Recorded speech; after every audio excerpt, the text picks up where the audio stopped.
Hello, hello everyone. For me today is a great pleasure and honor to welcome my next guest. He is a psychology specialist, counselor, creative producer, and human resources consultant. He believes, lives, and preaches for the concept of equality, the beauty of emotions and empathy. And one of his greatest superpowers is being a sensitive person and a dedicated hard worker.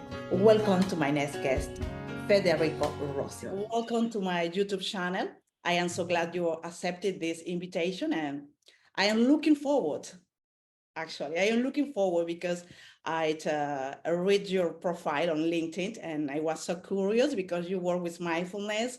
You have a certificate about that, and I didn't know you was an actor too. Actually, I didn't know at all. I didn't watch you, so that maybe that was the reason. And Yes. I'm also I'm a psychologist that brings my science to the cinema. I was born as an actor, and then I managed to pick back up my psychology roots. So yeah. Okay. Are you ready for our question? Because I am looking forward. I am ready to dive in. Sure. Okay, let's start. One of the first question is, what is mindfulness in simple words? What you can say about that? Well, mindfulness is to learn to be present in the moment and to enjoy the moment. It's as easy as that. It's focusing on just one thing instead of staying and in touch with all the thoughts and elaborations you might have in your head. It's about being mindful. So having this focused, relaxed attention versus having your mind full of thoughts.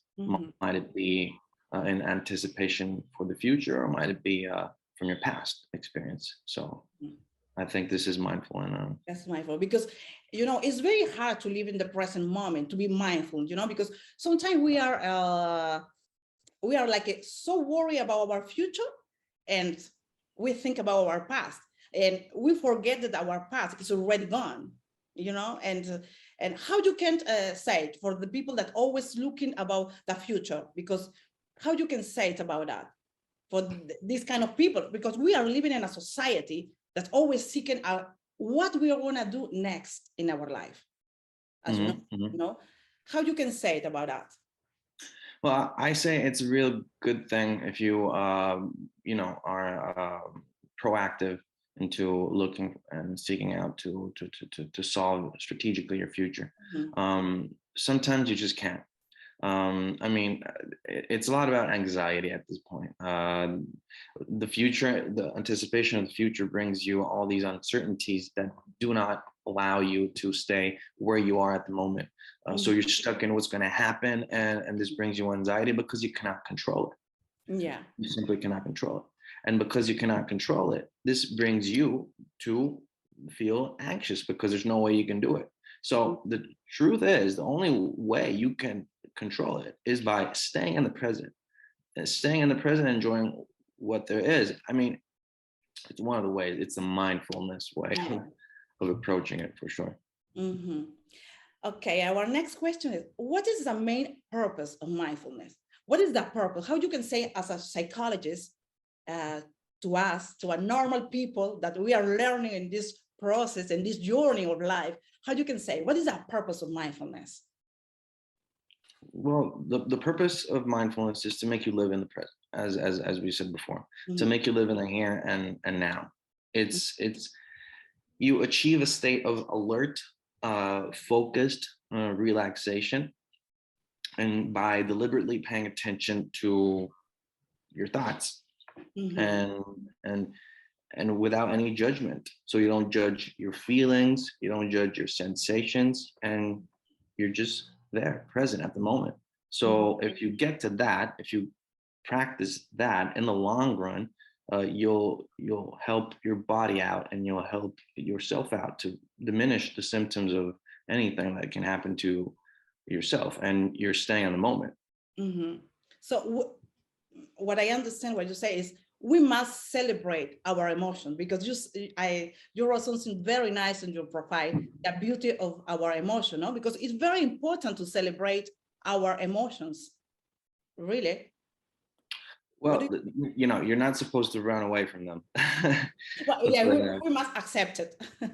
Yeah. So what mindfulness does is it's kind of easy in the sense that you pretty much focus on one thing, which might it be breathing, might it be eating, might it be walking, might it be brushing your teeth.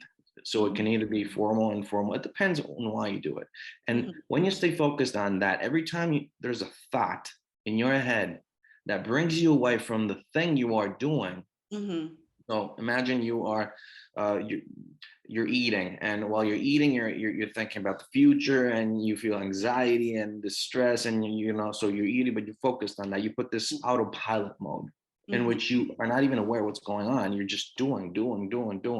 Well, mindfulness asks you to take a step back and do the thing that you are doing, and keep your attention on that thing, and try to savor the moment. If you manage to savor the moment, you pretty much calm down your body in the sense that you stay focused on what you're doing. And when you do it, your body chills out. You show your body what is a different state of being than just doing things. So this is fundamental for mindfulness. Yeah, that's true, you know, because I've been learning in my own skin, because I suffer with anxiety. A year ago, I had my first panic attack because I had cancer. I had a tumor in 2020, and in that moment I knew what is panic attack, you know, for my first time. And I work with mindfulness. I have a coach. I have my sister that she's a coach about mindfulness too. And she's one of my mentors too. And our next question is, what is the biggest difference between conscious and subconscious? Because in internet, we always listen to talk about conscious and subconscious. What you can say about that, the difference about these two things? Biggest difference? Yes, the biggest difference. Okay. The biggest difference is, yes, I'd say the quantity of data that your unconscious, subconscious mind can elaborate, process, store, versus the quantity of data that your conscious mind can't store. So just if you ask me the biggest one, I'd say it's the amount of stuff that we elaborate, because the unconscious brain pretty much focuses on all those automatic processes, procedural memory, all those things that you do automatically. You ride a bike, right? You learn it. You don't consciously do it. You unconsciously just know how to do it, even if you step on a bike 60 years after. So it's part of what's ingrained in you. And the unconscious is a really, really incredible thing we have in ourselves. And it stores a lot of stuff, symbols, imagery, a lot of imagery. And of course, another big difference is that we're not aware of it. And this is a big difference because people, it's scary. It can get scary to have this thing that we have and we're not aware of. So yes, that's true. Did I answer your question? Sorry? Did I answer your question? Yes. But I have another question behind this big question. I have, what I read, because I read in many books about mindset and mindfulness, and is in our subconscious, we always have our bad memories, unpleasant memories. What you can say about that? Why we reservoir in our subconscious almost our bad memories, and in the future maybe they can come back? Yeah, it's a big question. I think the subconscious is probably one of the most interesting things in the world. Some people don't even believe about this thing. It's called the unconscious part of our brain. So why does it store all this? Well, we got to look back into psychoanalysis, maybe to give some kind of theory, some psychology in it. And it's mainly because we cannot process some kind of emotions, some kind of impulses, some kind of needs, according to Freud. But sometimes also we stick to some beliefs, some ideas that are within us that stick way back and, go way back to our childhood, when we're 6, 7, maybe even 3, 2, 1, it really depends. And when you live some kind of things that your body, your mind is not able to elaborate, to process, to actually bring it to the conscious mind. And according to Freud, there's the personality theory of Freud, the iceberg theory. We have 70 to 80% of our mind, which is unconscious, 10, I think, to 15% is pre-conscious, and the rest is conscious. So it's like an iceberg, and it's underwater. And so the underwater part is all the things that we're not conscious. It's a pretty famous theory. This said, all the things that are below the water are things that we are not ready to elaborate. And it's the pre-conscious that is the gateway to the conscious. And to talk, pretty much, the unconscious is sending these and stores these feelings, these past experiences that are probably hurtful or joyful or hardly processed. You can hardly process them, and because of this, you need the pre-conscious to make it move towards the conscious. If you get help, if you get help from people who can do it, professional help, and also time. Okay. Yeah. Now it's very clear about the difference. Time pays out. Yeah. Yeah. Now it's more than clear. And our next question is: it's very important to identify our fears. What you can say about that? Because we all have fears, and sometimes we avoid our fears because we don't have the courage to say, this fear is for that situation, and I have to go against my fear, not fight with my fear. What you can say about that? Well, I feel, if we're talking about mindfulness, I feel like once you start being mindful, you can start to identify your thoughts, your emotions, things that you're living at the moment that you were probably not aware of before you started to practice mindfulness. So when you're being mindful and you're practicing mindfulness, you can identify fear, as fear being one of the biggest, if not the biggest, emotions of humans, of the human nature, starting with the fear of death as the biggest one, right? And so, it's very important, because when we practice mindfulness, it's more easy to connect or to accept or to identify our fears. That's what let's say. How we know is our mindfulness is working? Because I can say, I practice mindfulness, I practice to be mindful, but when I know that it's working, this new experience of being mindful. Well, I see you like mindfulness a lot. Yeah.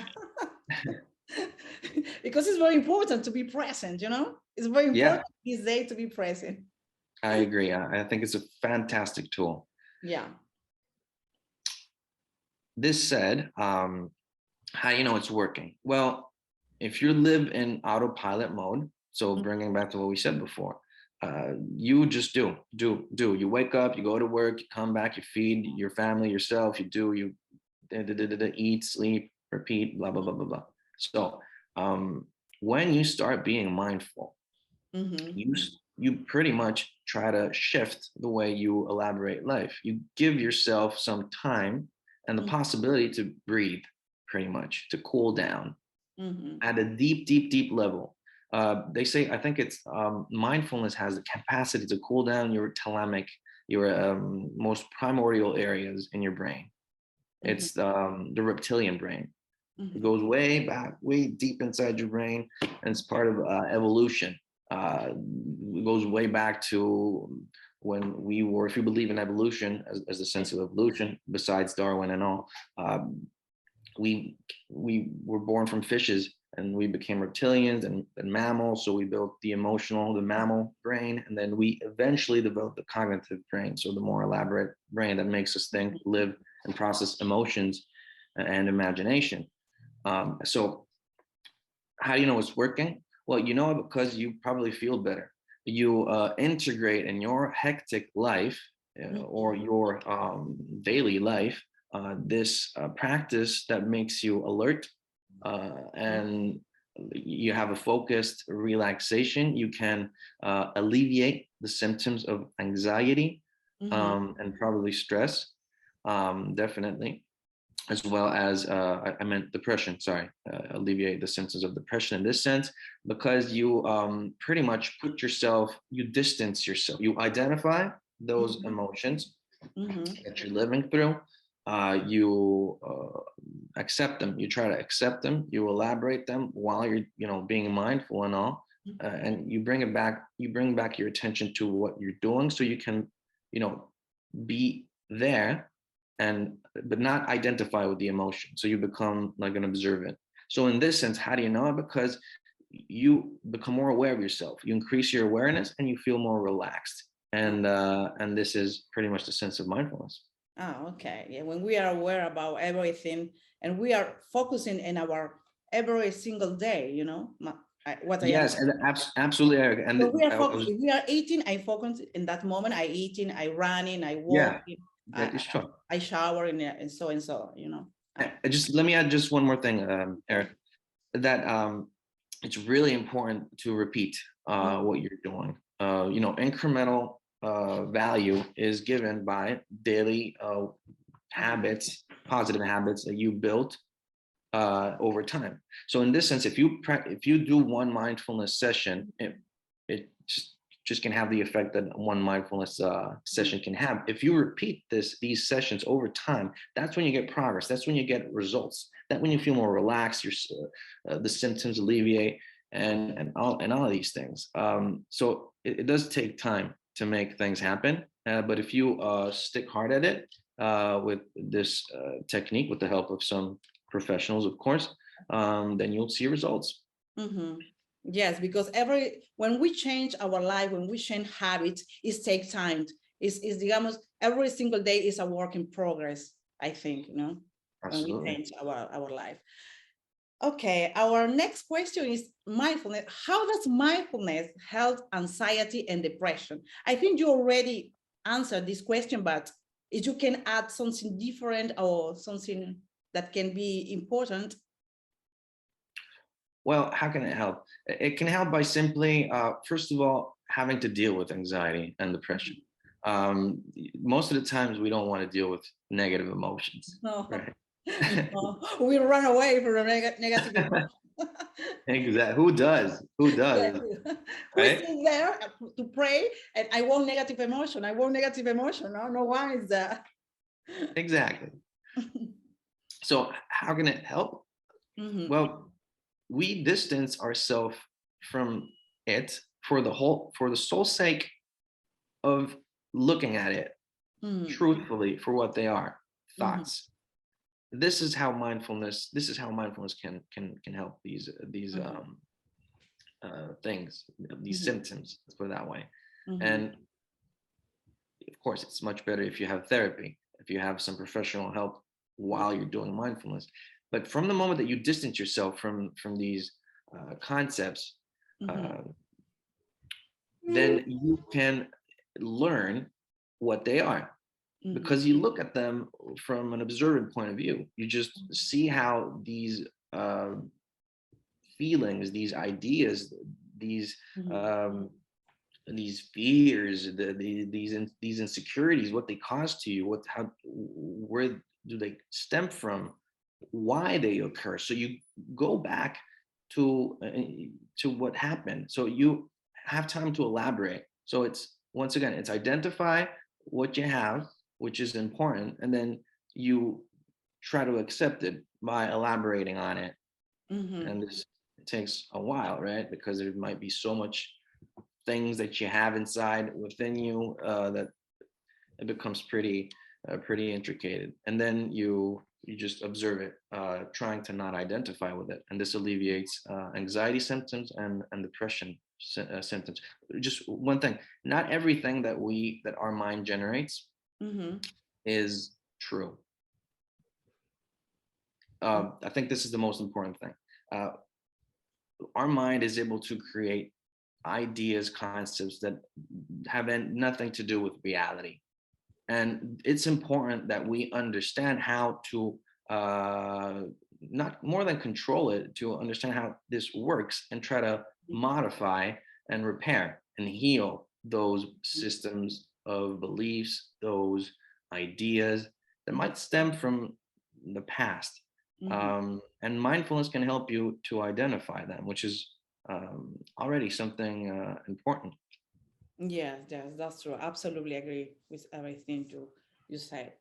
And this is the question number 7. Most of the contents of our subconscious mind are unacceptable and unpleasant, such as feelings of pain, anxiety, or conflict. How we can train our subconscious for living mindfully in the present moment? But I think with all the explanation you gave before, is there, but what you can, again, because to live in a mindful way is very complicated these days. Yes. For example, for someone that I never practice mindfulness, how this person can start? It's real easy, actually. It's much easier than you might think. You just carve in your day, you carve 10, 15 minutes a day. You put a timer on and you try to practice mindfulness. This is the practical part, of course. And from the moment you do it, you force yourself, you force your body to stick away from your habits that make you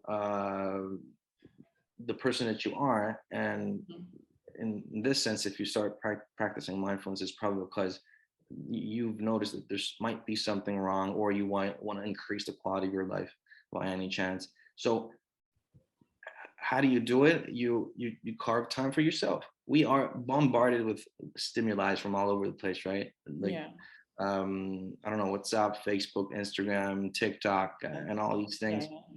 We have work, we got to do. If you find a moment of peace, and this has little to do with the subconscious, because I believe mindfulness is more about the conscious and maybe the pre-conscious side of our brain. But if we carve some time for ourselves, like if you Erica, started to invest 15 minutes, 10 to 15 minutes of your day doing mindfulness exercises, and on a daily basis, you will feel better. And if you add to that, which is a formal type of practice, you add some informal type of practice of mindfulness, for example, right? From starting from tomorrow. I mean, 15 minutes, can you invest 15 minutes of your life? Or does Erica think she can invest 15 minutes of her life, right? You think you can? Yeah, you put a timer on, and then you add to that. Maybe, I don't know, when you're brushing your teeth, you instead of just thinking about the world and the past, the future, and what happened, what not, and what's going to happen, you focus on literally what you're doing. So already this is a way to start being mindfully living a life. How is the best way to reprogram our mind? How is the best way? I don't know. This is very difficult. It really is. Because I think it's a very hard habit, because in my opinion, I used to, before my tumor, before cancer, I used to train 6 or 7 days per week. I do boxing. I love boxing. And I trained my mind for the last decade to do sport every single day with the rain, with 0 degree, 40 degree. But now that I can't do anything at all, I do only yoga and Pilates, I have to train my mind again. It's very difficult for me. For a decade, I did something different, and now I have to train again my mind to be calm. I can't do this kind of sport. I change all my life. And I know how difficult it is to train my mind to do something different. How you can say it about that? How we can train our mind when we want to change our habits? Thank you so much for asking me this, and thank you for sharing your event, your life. And okay, one thing I can tell you from a mindfulness point of view, but more than anything, more a neuroscientific point of view, there's an incredible capacity that your brain has, and this is called neuroplasticity. This neuroplasticity refers to your neurons, which are the single cells within your brain, and it's neuroplasticity is an umbrella term that defines your brain's ability to modify, adapt, and create its structure and its function in the course of life and in response to events. So it's like if you develop a habit, right, over time, you like if you want to build a new habit, you put the first brick. Then it's pretty easy. You start, it's new, brand new, and then over time you start to pursue, continue, insist, and this becomes a pathway that's been lived on, that's been used enough, that's really active. And this is the same way your brain works, your neurons work. And the cool part, I think, about this is that if you stop pursuing that same street, that same habit, over time, the connections that this pathway you've built become weaker until technically they disappear. And this is scientifically proven, and it's been proved by science and all. And it's used. It's actually one of the scientific connections to mindfulness. Yeah. Which scientifically has also pretty good proofs. So in this sense, I think that when you integrate over time a new habit with repetition, and you alter, maybe you try to change or eliminate those negative habits and modify them into a positive one, then you can change your behavior. You can increase the quality of your life because you build new habits and you build them inside. This is one thing. And the second thing, you were asking me about how to reprogram your subconscious, I think you meant, right? Yeah, your mind, yeah. Yeah. Well, I think the coolest way, the best way, is through imagination. I truly believe that imagination is the direct access you might have with your subconscious mind, because your imagination is how the subconscious transforms its messages when you're awake, right? Your subconscious talks to you while you're sleeping with dreams and stuff like that. You can work on that, but it's through imagination. It might be, art, creativity, imagery, and stuff like that, that your body, your mind speaks to you through symbols, images. And this goes way back to our ancestors, our tribes, our reptilian brain origins, and all those things. So it's something really genetically within us, and we developed and evolved into having within ourselves. And imagination is a clear way that, through professional help, of course, this has to be. Because no, that's true, because I practice visualization. I have some. I used to have a coach, psychologist, holistic psychologist, and he told me about visualization. I have to visualize myself achieving what I want, and I until now, and that's what I am a motivational coach and content creator. And one of the things that I really love to talk is about mindset. After COVID, we are living in a very chaotic place, a very chaotic world. And what I could see around is people talk more about anxiety and depression.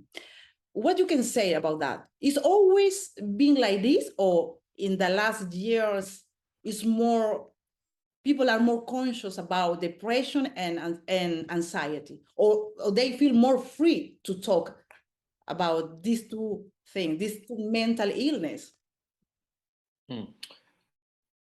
This is a great point you make, Erica. And I think, I honestly think we're living one of the most incredibly tough moments in the history of the world.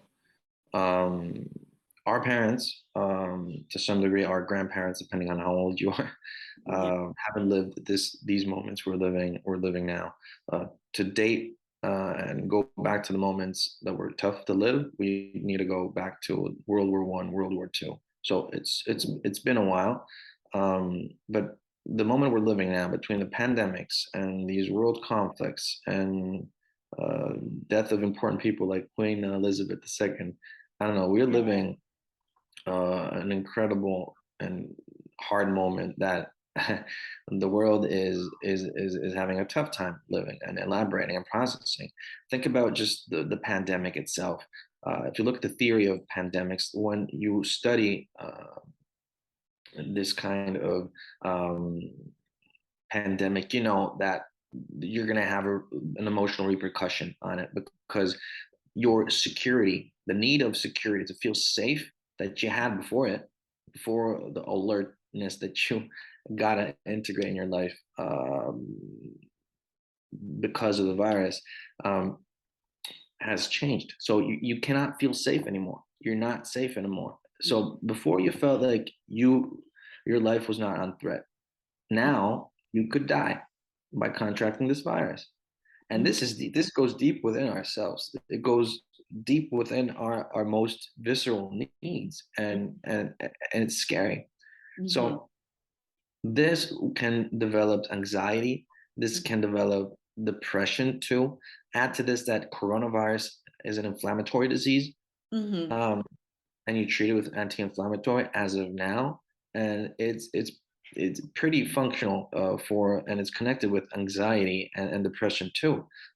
Anxiety, when you have anxiety, it's your nervous system, your sympathetic nervous system that starts to pump a lot and activating your heartbeat and physiological aspects of your body to be an alert, to fight or flight, you know, to run away or fight the enemy. And the latest studies of depression are connected with the fact that depression is not about serotonin, which is this one incredible neurotransmitter within your brain that is supposed to give you pleasant feelings, but it's connected to inflammation.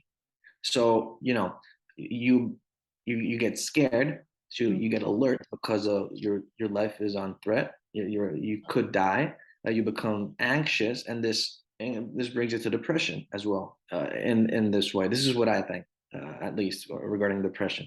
So right now we're living in an extremely stressful moment, and luckily, psychology has been around for a little bit more than 100 years.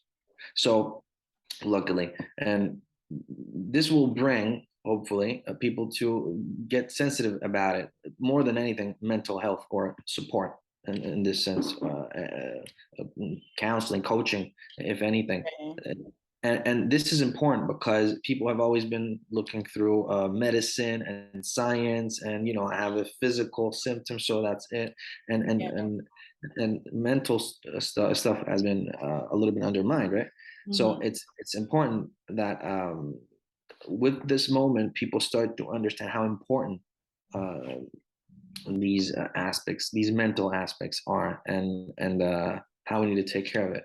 Yes, because it's very important to ask for help when we need it. Because to be anxious or someone that suffers with depression is very difficult, because your life can change at all. Nowadays, I could see that people is more freely to talk about anxiety, depression. They knock doors on many psychologists, doctors, coaches, counselors. We are living in a very difficult moment of this in this world. It's very, very difficult. It's very important to talk loud and ask for help when we need it. This is very, very important. And our next question and last one is about advice. Which kind of tips you can give to us, to my community, to live in the present moment when we are suffering with anxiety or depression, how we can change our habit step by step, because we can change our life in one day. That's definitely true. We must be patient and do everything step by step. What you can say? My biggest and most honest advice, most sensitive advice, is to take care of yourself. Take care of your mental health. Do not be scared to ask for help, as we were discussing before. It's okay to feel down. It's okay to feel symptoms, and you're not crazy. So many people have symptoms and feel down. They don't ask for help, and they just will end up unraveling or raveling within themselves if they don't get help. It's important for you to be brave enough to do it for yourself, for the people around you, and because you should care about yourself in the first place, not because there's people that want to help you and they will get money out of it. That goes beyond it, because your mind is important. You literally are in control. Your mind controls your body and your behavior and your future. It's you. And it's important for you to take your time and invest in these things, because it will help you. It will help you in the long run. It's an investment that you make on yourself, and the best investment you can do is on yourself.